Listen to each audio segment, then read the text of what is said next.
یا نبی سلام علیک. رزق آسان کرتا ہے.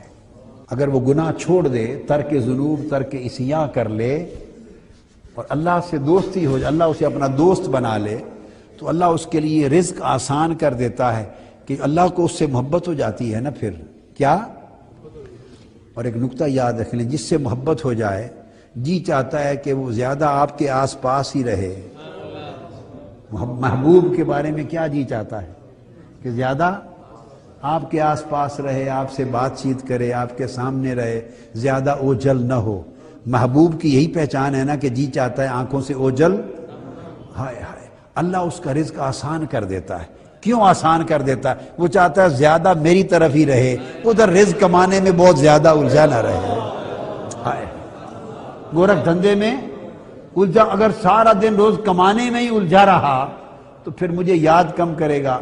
چونکہ اس کو محبت ہے، محبوب ہے، وہ چاہتا ہے مجھے یاد زیادہ کرے، میرے سامنے زیادہ رہے، مجھے پکارے، کہے اللہ. تو محبوب کے اللہ وہ کہے جی میرے پیارے بندے. وہ چاہتا ہے میرے ساتھ راز و نیاز کا وقت زیادہ ملے.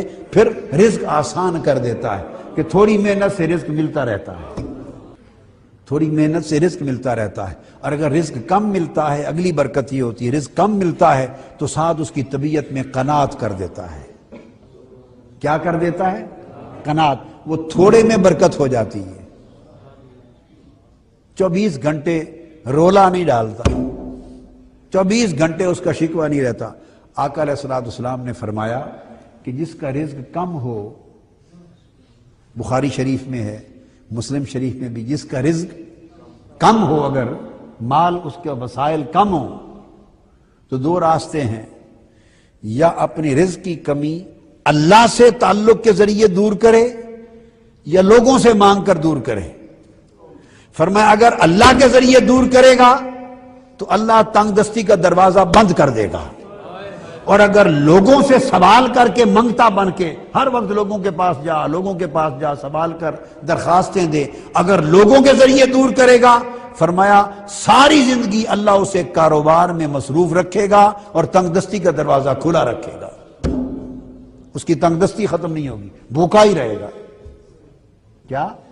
بھوکا ہی رہے گا عمر بھر، مانگتا رہے گا، بھوکا رہے گا. مانگتا رہے گا. تو یاد رکھ لیں آپ، زندگی میں ایک نصیحت ہے اور آپ مشاہدہ کرتے ہوں گے، جو مانگتا ہے وہ عمر بھر مانگتا ہی ہے، اس کا پیٹ نہیں بھرتا، اس کا چولہا نہیں جلتا، کیونکہ مانگتا ہو گیا نا. آقا نے فرمایا تھا الید العلیٰ خیر من الید السفلی، اوپر کا ہاتھ نیچے والے ہاتھ سے اچھا ہوتا ہے.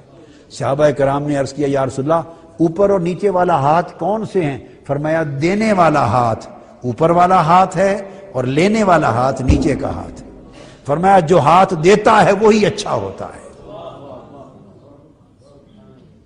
تو آقا علیہ السلام نے فرمایا اگر بھوک بھی ہو، رزق کم بھی ہو تو منگتے نہ بنو، بے نیاز بنو. کیا؟ منگتے نہ بنو، تو جو بے نیاز بنتا ہے پھر اللہ قناعت کے ذریعے اس کو بھر دیتا ہے. اگر رزق میں کمی ہے تو اس کمی کو قناعت کے ذریعے بھر دیتا ہے.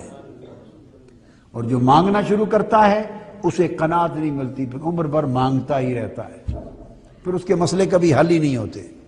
تو ترک ذنوب سے، گناہ ترک کرنے سے اللہ یہ نہیں فرمایا رزق آسان کر دیتا ہے اور ان جگہوں سے عطا کر دیتا ہے جس کا وہ گمان ہی نہیں کرتا. یا نبی سلام علیک، یا رسول سلام علیک، یا حبیب